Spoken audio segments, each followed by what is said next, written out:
Boa tarde, irmão e irmã em Cristo, que a graça do nosso Senhor esteja sobre cada um de vocês. Eu quero hoje encaminhar a vocês o início do nosso módulo sobre teontologia. Embora nós definiremos isso mais à frente, teontologia significa o estudo do ser de Deus. Este é o assunto que nós veremos neste módulo. Estudaremos sobre a pessoa de Deus, ou seja, do Deus Trino, Deus Pai, Deus Filho, Deus Espírito Santo. Quero, portanto, ainda que de uma forma rápida, apresentar a vocês o conteúdo deste nosso módulo. O que nós veremos no decorrer aí do ano sobre esta matéria de teontologia. Antes, porém, de olharmos para o conteúdo do módulo, eu quero ler e falar algo a vocês que julgo importante sobre o conhecimento de Deus. Primeiramente, um versículo no Salmo 119, verso 18, que o salmista diz: abre meus olhos para que veja as maravilhas que resultam da tua lei. Se os irmãos notarem para este verso, nós podemos perceber algo diretamente ligado ao conhecimento sobre Deus. Ou seja, nós não podemos conhecer a Deus fora das Escrituras Sagradas, principalmente por causa do pecado, desta condição que nos encontramos, que não nos permite conhecermos a Deus, ainda que ele se revela em toda a sua obra criada, a não ser por meio das Escrituras Sagradas, a sua revelação especial. Então, quando nós falamos sobre conhecer a Deus através das Escrituras, a primeira coisa que nós percebemos neste Salmo de número 119, verso 18, é que na Escritura, ou nas Escrituras, na Bíblia, há maravilhas que estão escondidas. A ideia aqui de lei é uma referência aos 5 primeiros livros do Antigo Testamento, aquilo que nós chamamos ou conhecemos como Torá. Era o que os salmistas, o povo de Deus, tinha até então como revelação de Deus. Contudo, embora o salmista declara que há maravilhas na lei, na palavra, nas escrituras, maravilhas reveladas a nós, ele também nos declara assumindo que há um problema conosco, ou seja, os nossos olhos não conseguem enxergar essas maravilhas. Que tipo de olhos? Os nossos olhos físicos, carnais. Por esta razão, o salmista, ele faz uma oração, e nesta oração ele evidencia um desejo. O desejo é: abre, Senhor, meus olhos. Em outras palavras, abre os meus olhos, porque eles estão fechados, e fechados, eles não podem ver as maravilhas que contêm, que resultam da tua lei. Então, o que o salmista nos mostra é que Deus tem verdades maravilhosas para nós, contudo, os nossos olhos físicos são impossíveis de ver. Precisamos da ação de Deus através do Santo Espírito, abrindo nossos olhos para que enxerguemos o que Deus nos revelou. Depois, nós temos uma frase do C.S. Lewis, que nos chama a atenção para algo semelhante. C.S. Lewis disse: quando se trata de conhecer a Deus, que é justamente o propósito do nosso curso de teontologia, toda a iniciativa depende dele. Se ele não se quiser revelar, nada do que façamos nos permitirá encontrá-lo. Então, o que C.S. Lewis nos diz é justamente aquilo que o salmista também diz no Salmo de número 119. Se Deus não abrir os nossos olhos, nós não podemos enxergar. Então, conhecer a Deus é uma iniciativa totalmente dependente dele, parte dele. Qual é a notícia boa? É que Deus quis se revelar. E ele fez isso de diversas formas. Ele fez isso através da sua obra criada, ele fez isso por meio de teofanias, ele fez isso através das Escrituras Sagradas, ele fez isso através do seu próprio Filho Jesus Cristo. Então, Deus desejou que nós o conhecêssemos. Contudo, nós só podemos conhecê-lo por meio das Escrituras Sagradas e através da ação deste Deus, por meio do Espírito Santo, que abre o nosso coração, que transforma a nossa mente e que transforma a nossa visão. Dito essas coisas, eu quero, então, começar a falar a vocês sobre o conteúdo do nosso módulo de teontologia. Este é o nome do módulo, conforme eu disse anteriormente, que significa, de uma maneira bastante resumida ou prática, o estudo do ser de Deus. Qual o objetivo que nós temos em estudar este módulo? Estudarmos sobre Deus. Primeiramente, o propósito de estudarmos sobre Deus é para que conheçamos a Deus.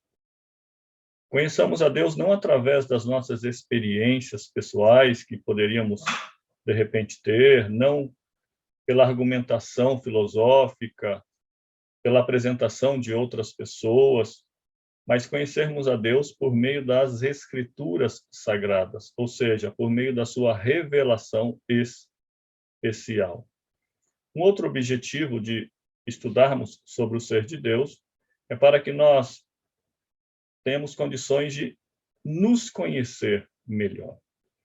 E nos conhecer, ou nos conhecermos, através do estudo de Deus, com os olhos em Deus, aprendermos sobre nós mesmos. Terceiro, temos como objetivo ao estudar teontologia que o estudo sobre Deus traga transformação gradativa, progressiva em nossa vida. Não há outro propósito de conhecer a Deus, senão de que sejamos transformados, para transformados nos relacionarmos com Ele e desenvolvermos uma comunhão santa, pura, que agrade a Deus. Então, estes são os objetivos que nós temos no estudo da teontologia. Conhecer a Deus através das Escrituras.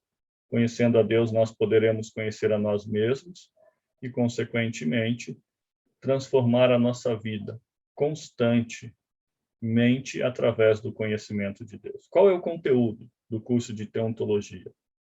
É um curso um tanto quanto extenso.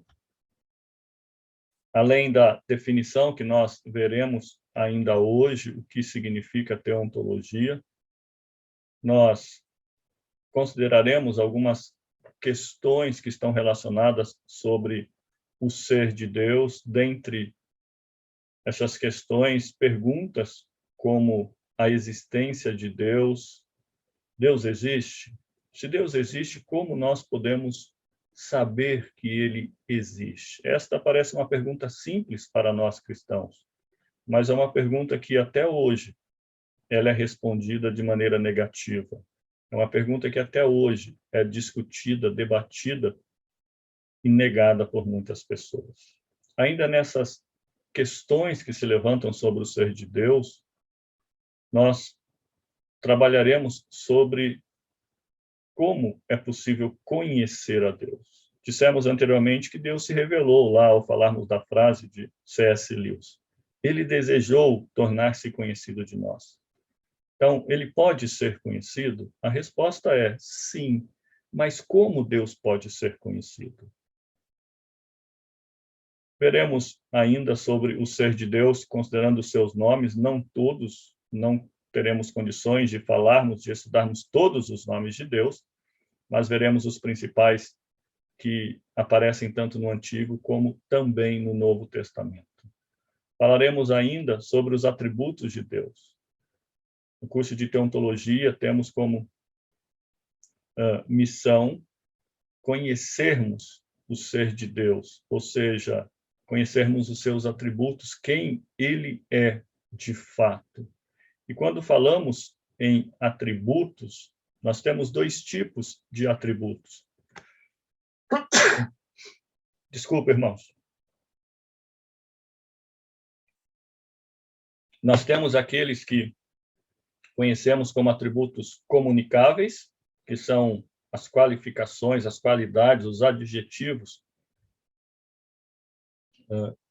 que fazem parte somente do ser de Deus, e temos os atributos incomunicáveis, que são aqueles que pertencem a Deus, mas pertencem também a nós. Deus decidiu dividi-lo conosco. Deus nos criou com alguns dos seus atributos, ainda que de uma forma limitada e não perfeitos por causa do pecado. Por exemplo, nós amamos porque Deus é amor. Nós podemos amar, ainda que não como Deus, e o pecado nos prejudica neste amor. Nós podemos nos relacionar, porque Deus é um ser relacionável e ele nos criou de forma semelhante. Podemos ser justos, porque Deus é justo e ele comunicou esta característica, este atributo a nós.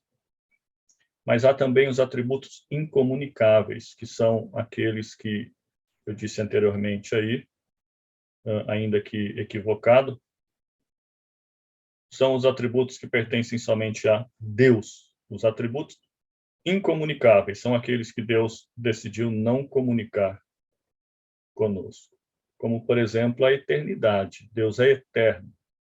Você pode dizer, mas nós também somos eternos. A Bíblia não diz que nós ressuscitaremos e viveremos eternamente? Sim, é verdade. Mas quando nós falamos que Deus é eterno, nós estamos dizendo também, não apenas que ele vive por todo o sempre, mas que ele nunca teve um início.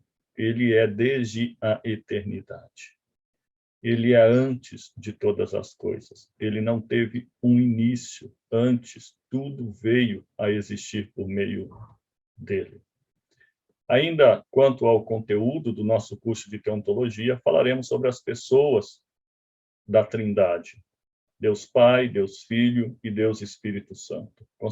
Consideraremos rapidamente um pouco sobre as três pessoas, sobre os planos, de maneira especial, o plano redentivo de Deus, como eles se relacionam entre si e assim por diante.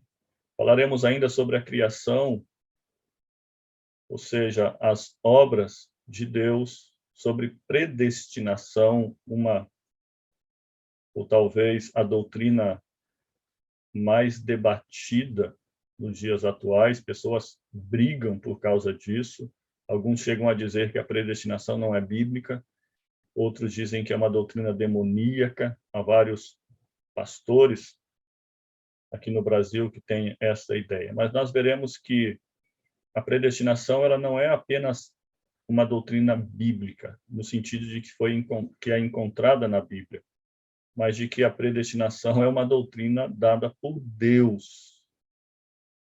Então, o que pode acontecer é de nós não entendermos ou não aceitarmos, mas ela não pode ser negada ou direcionada como algo do diabo, como alguns fazem. Estudaremos ainda sobre a criação de forma geral, sobre o mundo espiritual, sobre a providência de Deus e, por fim, apresentaremos aí algumas considerações finais sobre o nosso curso. Então, como dá para perceber, há uma série de temas que são extremamente extensos, mas de fundamental importância para nós cristãos, de maneira especial, para que conheçamos a Deus e, ao conhecermos a Deus, nos relacionemos de maneira correta com Ele e nos relacionemos corretamente com o mundo e as circunstâncias atuais. Então, como nós estudaremos teontologia? Da mesma forma que eu disse para vocês na apresentação do módulo de prolegômeno, através da apostila do curso, reverendo Márcio, ele deve ter enviado a vocês já, se não enviou, vocês me comunicam que eu solicitarei a apostila, através de aulas gravadas e explicações como nós temos feito aqui, eu enviarei para vocês, e através da solicitação de leituras adicionais, de livros, artigos, etc., além de exercícios. Como nós não temos um sistema de avaliação com o objetivo de aprovar ou reprovar o aluno, o objetivo dos exercícios no final de cada aula é apenas para ajudá-los a fixar o conteúdo estudado ou, principalmente, os assuntos que julgarmos aí mais importantes, ok? Então, vamos, a princípio, falarmos um pouco, de maneira introdutória, sobre o curso de teontologia.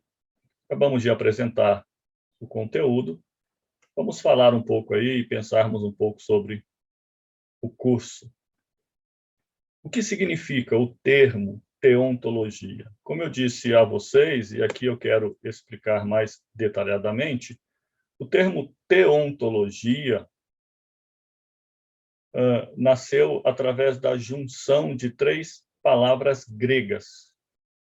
A palavra theos, que significa Deus, a palavra ontos, que significa ser, e a palavra logos, cujo significado é lógica, mas é mais conhecida como palavra, ou verbo, ou ainda estudo no meio acadêmico de forma geral. Então, o que nós podemos perceber aqui é que teontologia é o estudo do ser de Deus. É isso que significa esta palavra. Mas não é um estudo qualquer. A palavra logos nos chama a atenção para que o fato de ser um estudo lógico, racional, sobre a pessoa de Deus. Então, sem dúvida alguma, e é interessante que nós guardemos isso, teontologia é a matéria dentro da teologia sistemática, que aborda as questões relacionadas ao ser de Deus e às obras de Deus. Daí, então, vem o termo teontologia. É tudo aquilo que está relacionado ao ser e à obra de Deus. Então, quando nós falamos de doutrinas dentro da teologia, teontologia é a doutrina de Deus. As pessoas, inclusive nós, de maneira especial cristãos, falam de Deus a todo o instante. Mas a grande questão para pararmos e pensarmos é que nem todo mundo que fala de Deus, ainda que o tempo todo, crê ou pensa ou define este Deus conforme as Escrituras Sagradas. Então, o importante não é falar que crer em Deus. Não importa muito o dizer o que nós pensamos sobre Deus. se a nossa fé e se o nosso conhecimento, se o que nós pensamos, se a nossa definição de Deus não estiver de acordo com as Escrituras Sagradas. Por quê? Porque as Escrituras Sagradas é a palavra de Deus, é por meio da qual Deus se revela. Então, se o conhecimento que temos e que as pessoas têm de Deus não vem das Escrituras, é um conhecimento errado. Ainda que seja bonito, é errado. Então, muitas vezes as pessoas idealizam um Deus que não tem nada a ver com Deus das Escrituras. É um Deus formado pelo achismo, é um Deus formado pelas tradições, é um Deus formado pela própria mente, mas não o Deus verdadeiro, o Deus apresentado nas Escrituras Sagradas. Então, a teontologia, ela tem como propósito nos apresentar a Deus, nos levar a conhecer a Deus de acordo com as Escrituras Sagradas. Ela nos chama a atenção a considerarmos a Bíblia, em outras palavras, a considerarmos o que realmente Deus diz sobre ele mesmo e sobre as suas obras através da sua palavra revelada. Qual a necessidade, portanto, de estudarmos teontologia? Porque é importante para a nossa vida estudarmos teontologia. Deixa eu apresentar algumas razões. Primeiramente, por causa de tudo que tem acontecido na era em que vivemos, ou seja, na pós-modernidade. J. I. Packer, sobre conhecer a Deus, ele diz o seguinte: conhecer a Deus é crucialmente importante para a nossa vida. Do mesmo modo que seria cruel levar de avião indígena da Amazônia até São Paulo e deixá-lo sem nenhuma explicação, sem que entendesse a língua portuguesa em plena Praça da Sé, para que ele cuidasse de sua própria subsistência.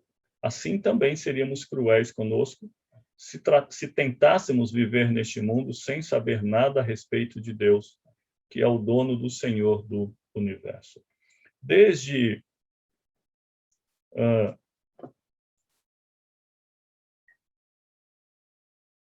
período do Iluminismo, Deus, ou a teologia, de maneira mais específica, tem sido colocada de lado. A teologia, então, tem sido vista como mais uma entre as diversas ciências. E o grande problema, ou o maior problema, além da teologia passar, a partir do Iluminismo, de ser vista como mais uma dentre as demais ciências, é que a teologia ela não era ou não é mais considerada a partir de Deus, mas a partir do homem. O homem é o centro de tudo, desde o Iluminismo. Então, Deus passou a ser estudado a partir do homem, e não o contrário, como deve ser, o homem a partir de Deus. Então, J. I. Packer, ele diz que nós vivemos em um período, desde então, desde o Iluminismo, em que as pessoas têm tentado viver neste mundo sem conhecer a Deus. E segundo J. I. Packer, isto é loucura. É uma atitude cruel que nós fazemos contra nós mesmos. E ele faz uma ilustração dizendo que tentar viver longe do conhecimento de Deus, sem conhecer a Deus, é semelhante a pegarmos um indígena, algum tribal que não tem contato nenhum com a civilização, com os grandes centros, levá-lo até uma grande capital, soltá-lo no meio de milhares de pessoas e voltarmos embora, sem dar a ele nenhum tipo de explicação, sem dar a ele nenhuma diretrizes. É colocá-lo ali num ambiente totalmente em que ele se sentirá perdido, pressionado, sem dar a ele qualquer condição para a sua própria subsistência. Em outras palavras, é como adquirir um equipamento de última geração e tentarmos usá-lo sem lermos o manual. Mas J.I. Packer, ele continua e ele diz assim no segundo parágrafo: para quem não conhece a Deus, o mundo se torna um lugar estranho, louco, penoso, e viver nele pode ser decepcionante e desagradável. Não é uma realidade essa? Pessoas que vivem sem sentido, que tentam responder os grandes questionamentos da vida, de onde eu vim, para onde eu vou, quem eu sou, qual o sentido desta vida, qual o propósito disso tudo. Pessoas que não encontram resposta e sem resposta nunca estão satisfeitas, estão perdidas. Elas não vivem, elas apenas sobrevivem. Não sei se vocês conseguem entender o uso desses termos. J.I. Packer, ele continua e diz: despreze o estudo de Deus e você estará sentenciado a si mesmo a passar a vida aos tropeções, como um cego, como se não tivesse nenhum senso de direção e não entendesse aquilo que o rodeia. Deste modo, poderá desperdiçar a sua vida e perder a sua alma. Pior do que desperdiçar a vida aqui é perder a alma, porque você estará desperdiçando a sua vida durante toda a eternidade. O que J.I. Packer diz aqui nesta segunda parte, do segundo parágrafo, é aquilo que Paulo vai dizer em Romanos capítulo 1. Se você puder, leia com bastante atenção aí em sua casa. De que o homem, julgando ser mais sábio do que Deus, uma característica aqui desde o iluminismo e principalmente agora, no século XXI, ele se tornou o seu próprio Deus. Paulo vai dizer assim, ele se tornou louco e, consequentemente, Deus o deixou a viver nesta loucura, o que lhe coloca em situações extremamente pecaminosas, desastrosas, a ponto de mudarem aquilo que faz parte da sua natureza, buscando aquilo que faz parte dos seus prazeres e entendimentos fora Deus. Então, esta é a primeira razão pela qual nós devemos estudar teontologia, aprendermos sobre Deus. Porque tentar viver neste mundo sem Deus é uma verdadeira loucura. É caminhar aí como um cego em meio ao tiroteio. João Calvino diz o seguinte sobre: portanto, estudar sobre Deus de forma piedosa, rendido aos pés de Cristo, auxiliado e capacitado pelo Santo Espírito através da sua palavra, é de total importância para a vida, pois é ao estudar sobre Deus que a vida é progressivamente transformada. Esta é a segunda razão pela qual nós devemos estudar teologia, ou teontologia, para que a nossa vida seja gradativamente transformada. Lembra que falamos isso lá no início, um dos objetivos do nosso curso? E o que Calvino aqui nos fala, ou para o que ele nos chama a atenção, é justamente para o que eu disse lá, do Salmo 119, verso 18, e das palavras de C.S. Lewis. Ou seja, nós não podemos estudar as Escrituras Sagradas ou conhecermos a Deus simplesmente confiados na nossa capacitação intelectual. Nós precisamos esvaziar-nos de nós mesmos. Esse estudo precisa ser piedoso, ou seja, na dependência de Deus, rendido aos pés de Cristo. Este estudo precisa ser auxiliado e com a capacitação dada pelo Santo Espírito de Deus. Este estudo precisa ser obtido tão somente na palavra de Deus. Se assim fizermos, nós não apenas estudaremos teontologia, mas nós teremos a nossa vida transformada em alguns aspectos, pois este é o propósito de Deus ao se revelar a nós. Calvino ainda diz mais: não é possível continuar o mesmo depois de estudar e aprender mais do ser, do caráter e poder do Deus Criador. Então, se ao estudar sobre Deus a nossa vida não for transformada, é porque não fizemos corretamente. É porque não usamos as Escrituras Sagradas. É porque não nos colocamos neste aprendizado de maneira piedosa, confiados em Cristo e sob o conduzir do Santo Espírito. Então, para reforçar, a segunda razão que nos mostra a necessidade de estudarmos teologia é para que nossa vida seja transformada. João Calvino ele diz mais ainda, ele diz assim, por conhecimento de Deus, quero dizer não o mero conhecimento do fato de que Deus existe, e sim um conhecimento dele tal que seja para o nosso bem e para a glória dele. Não podemos, pois, dizer corretamente que Deus é conhecido por aqueles que não têm piedade. Lembra que nós falamos anteriormente? Deus não pode ser conhecido por aqueles que não se relacionam com ele.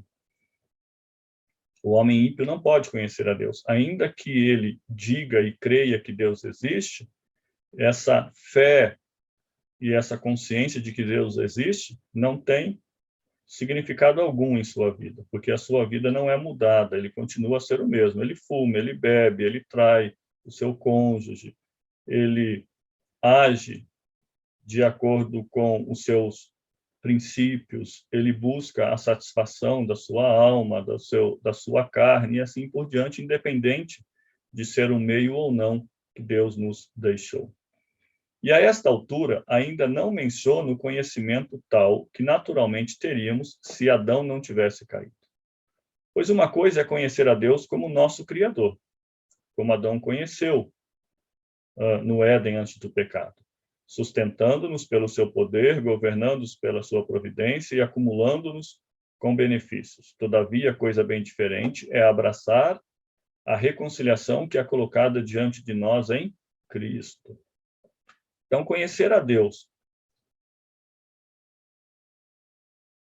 ainda que seja um conhecimento verdadeiro e profundo, mas sem se relacionar com ele, não tem sentido algum para a vida.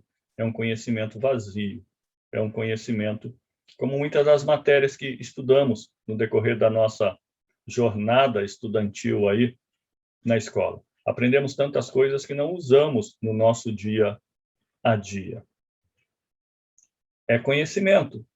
Em uma situação ou outra nos ajuda, mas não nos faria falta se não tivéssemos este conhecimento. Por exemplo, para a grande maioria de nós, qual a importância de conhecermos a tabela periódica, bastante utilizada por nós quando estudamos química? Quantas vezes, a não ser para aqueles que estão ligados diretamente à área de química, nós usamos isso depois que terminamos a escola, o estudo? Ainda que conhecemos, não nos faz necessário para o dia a dia. Então, conhecer a Deus sem se relacionar com Deus não tem sentido, não há qualquer importância. Verdadeiramente, conhecermos nosso Criador, quando não somente reconhecemos que Ele criou as coisas pelo seu poder, que sustenta pelo seu mesmo poder, que governa a raça humana com sabedoria, justiça e cuidado amoroso, mas também percebemos que não temos uma gota sequer de sabedoria, justiça, poder ou verdade, senão aquilo que flui dele. E assim aprendemos a depender dele por todas estas coisas e a reconhecê-las como gratidão, como dádivas dele. Então, quando nós nos relacionamos com ele, então aprendemos que a nossa vida depende dele. E se a minha vida depende dele, eu preciso seguir as suas diretrizes. É ele quem me criou, foi ele quem me colocou neste mundo criado por ele, e eu preciso então conhecê-lo e me relacionar com o meu Criador. Pois, se eu não me relacionar com ele, jamais o meu coração, a minha mente, a minha alma se sentirá satisfeita. Portanto, em tempos como o nosso, crer que Deus existe é de extrema importância. Está faltando aqui um não, né? Crer na não existência de Deus é uma loucura. Vou corrigir aqui depois. Então, não crer que Deus existe é uma loucura. Faltou aqui o não. Por isso, o grande desafio a nós é crer que Deus não apenas existe, pois Satanás também crê que Deus existe, mas que Deus se revela, que Deus pode ser conhecido, que Deus se revelou, na verdade, né? Que Deus pode ser conhecido e que Deus reina absolutamente sobre todas as coisas. É Ele quem está sentado no trono do universo. E um dia Ele virá para julgar todas as coisas e restaurar o seu povo. Pode ser loucura para o mundo pós-moderno o conteúdo do cristianismo. As pessoas podem nos achar retrógrado ao falarmos sobre a nossa fé. Contudo, nós devemos continuarmos firmes, sem vacilar, porque, como diz Paulo, o nosso trabalho no Senhor não é em vão, não é inútil. E mais do que conhecimento teórico, nós sabemos que, quando conhecemos a Deus verdadeiramente, nós sentimos e experimentamos coisas que não podem ser explicadas ou compartilhadas. Portanto, como diz o autor aos Hebreus, também nós, uma vez que estamos rodeados de tão grande nuvem de testemunhas, uma referência aos homens da fé de toda a Bíblia, livremo-nos de tudo que nos atrapalha e do pecado que nos envolve e corramos com perseverança a corrida que nos é proposta, tendo os olhos fitos em Jesus, autor e consumador de nossa fé. Por que estudar teontologia? Por que conhecer a Deus? Porque vivemos em uma época do relativismo. Não há uma verdade absoluta. O seu Deus pode não ser o mesmo Deus que eu creio. Os seus princípios não são os meus princípios, e assim por diante. Então, conhecer a Deus nos mostra que há sim uma verdade absoluta, que há sim um único Deus, o Deus criador de todas as coisas. Por causa da ignorância bíblica, as pessoas, apesar de terem Bíblia, apesar de irem à igreja, elas não conhecem, na grande maioria, a Deus. Elas são, como gosta de dizer um pastor, Fernandes Dias Lopes, analfabetas de Bíblia, por causa dos problemas que são levantados sobre a pessoa de Deus. Conhecer a Deus, de acordo com as Escrituras, não apenas nos ajuda a solucionarmos esses problemas, a respondermos essas dúvidas, mas também a nos preparar para respondermos àqueles que nos questionarem sobre a nossa fé. Porque o conhecimento sobre Deus é a base para o conhecimento de todas as demais doutrinas. Porque foi desejo de Deus se revelar a nós. Ele deseja que nós o conheçamos. Por isso é também importante que estudemos sobre o seu ser. E porque precisamos conhecer melhor o Deus das Escrituras para que o nosso culto seja adequado, para que o nosso proceder seja adequado, para que a nossa vida esteja de acordo com a vontade de Deus. E a razão disso é que teologia, de uma maneira geral, ela só tem sentido, só é válida para a vida quando ela é aplicada à vida. Por fim, Devemos estudar teontologia ou estudar sobre Deus, porque, como eu já disse a vocês, e o apóstolo Pedro diz a nós, estáis sempre preparados para responder com mansidão e temor a qualquer que vos pedir a razão da esperança que há em vós.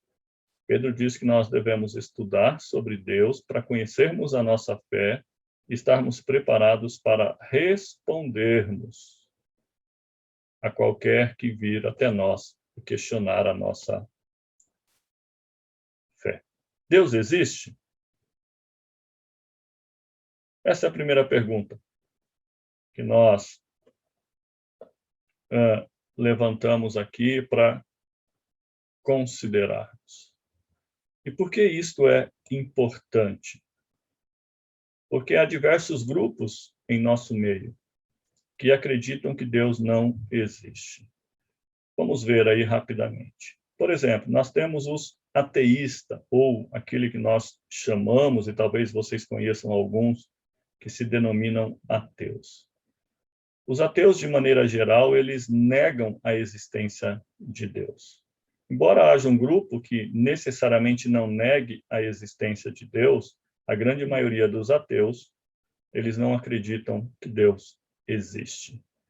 Então, se Deus não existe, a conclusão que chega a um ateu é de que todas as coisas, ou seja, a vida de uma forma geral, ela se resume na matéria, naquilo que pode ser explicado, naquilo que pode ser conhecido, naquilo que pode ser palpado, naquilo que pode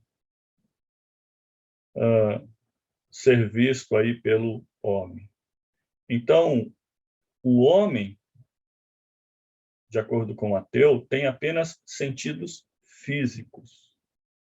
E por esta razão, ele pode conhecer apenas aquilo que é palpável, sentido, visto, ouvido, percebido pelo corpo.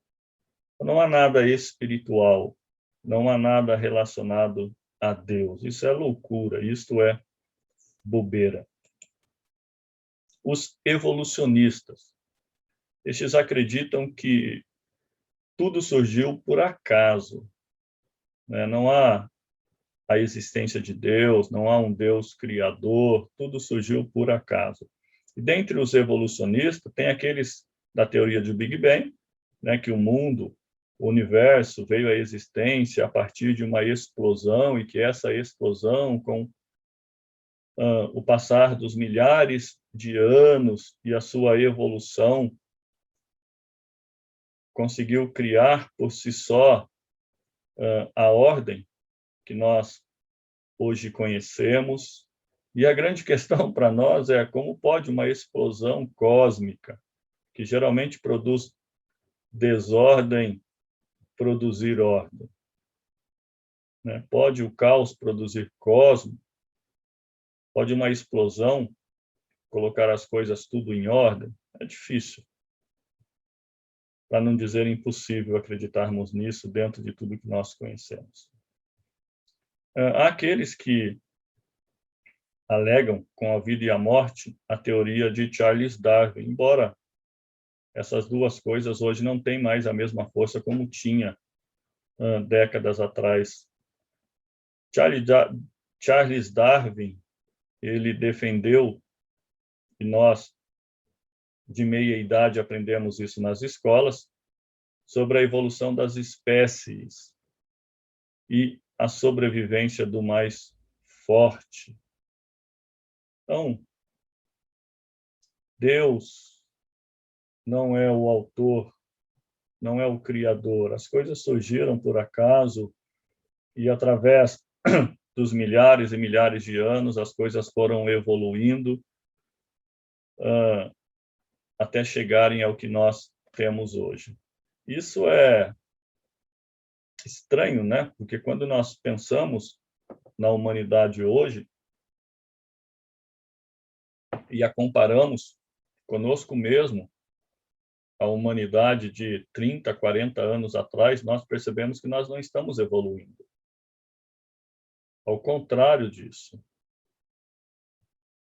né? Nós estamos cada vez piores. a teoria da morte de Deus, aí ensinada principalmente por Nietzsche, que afirmou aí, escreveu, defendeu a morte de Deus. Para ele, como de forma geral, para muitos filósofos desta linha,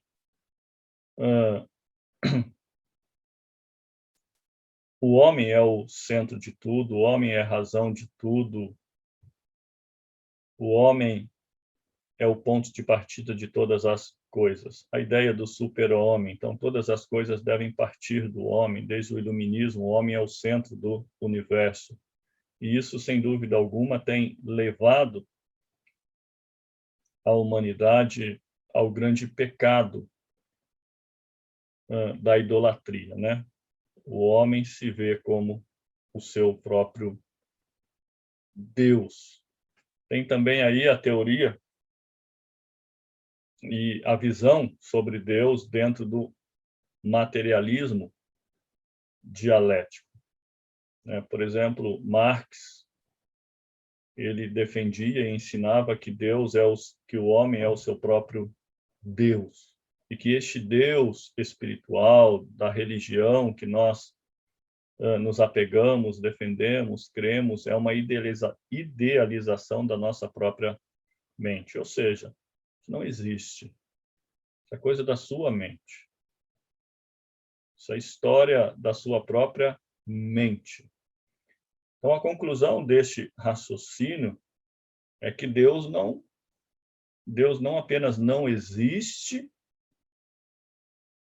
como, portanto, ele não pode ser o criador de todas as coisas. Se não existe, não tem como criar. E longe desta ideia, a crença de que o homem criou Deus, em vez de Deus criar o homem. A teoria do existencialismo, ou seja,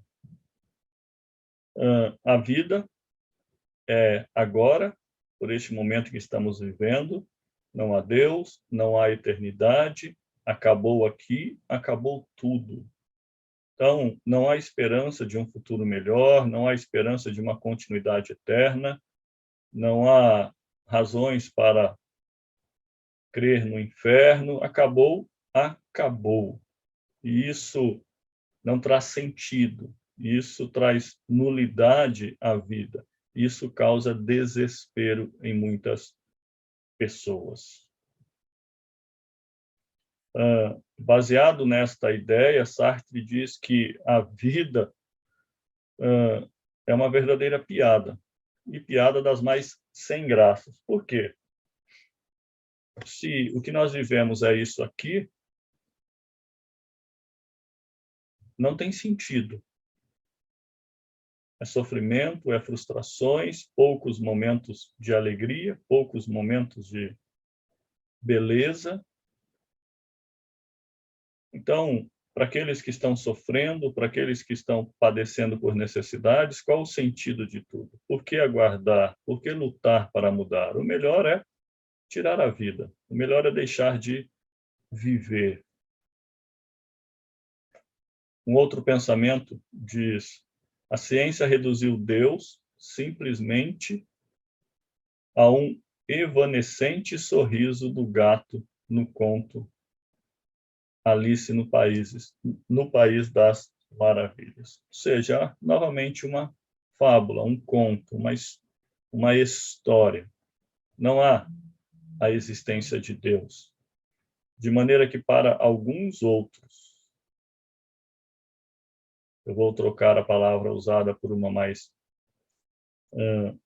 comum, a religião, a crença na existência de Deus é a droga para os cristãos, principalmente a droga que ilude os mais pobres, os mais necessitados, levando-os a enfrentar o presente, a esperar o futuro de uma maneira diferente, sem saber que estão se auto-enganando. Esta é a ideia que pareia sobre essas pessoas que não acreditam em Deus. Os agnósticos, embora este grupo creiam na existência de Deus, eles duvidam que Deus possa ser conhecido. Então, como eu disse lá no início, quando eu disse lá no início que há alguns ateus que não necessariamente negam a existência de Deus, eles fazem parte aqui do gnosticismo.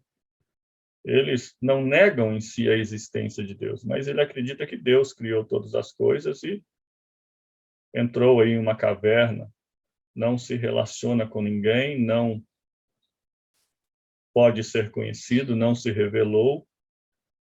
Então, não há a necessidade, não há nenhuma possibilidade de qualquer contato ou relacionamento com Deus. E para nós cristãos reformados? Como nós vemos estas indagações sobre a pessoa de Deus? Deus existe? A resposta para nós, sim, Deus existe. Nós cremos no Deus que existe, que criou todas as coisas a partir do nada.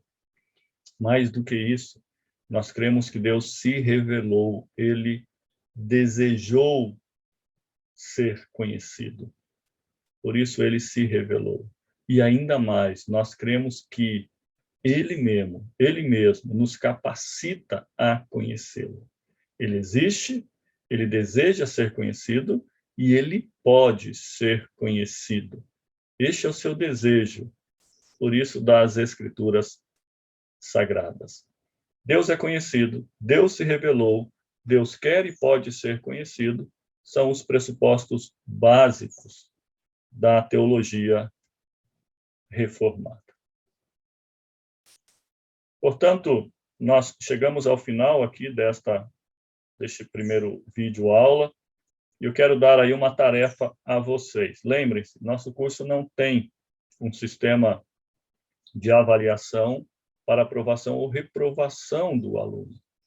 Portanto, essas tarefas são apenas para aumentar o conhecimento de vocês, para complementar o que eu disse, e nós veremos nas demais aulas, e, principalmente, para que vocês consigam guardar na mente, fixar algumas coisas importantes sobre o que nós estamos vendo. Então, nesta aula, o exercício é ler o capítulo 1º do livro O Estudo, o capítulo 1º, que tem como título O Estudo de Deus, do livro O Conhecimento de Deus, de J.I. Packer. Eu vou enviar para vocês esse livro em PDF. Que Deus abençoe a todos e que Deus proporcione dias graciosos em sua presença, que vocês, ao conhecerem a Deus, possam compartilhar da fé a outros. Que Ele cubra você que assiste esse vídeo e a sua família com toda a graça e misericórdia. Amém e até a próxima aula.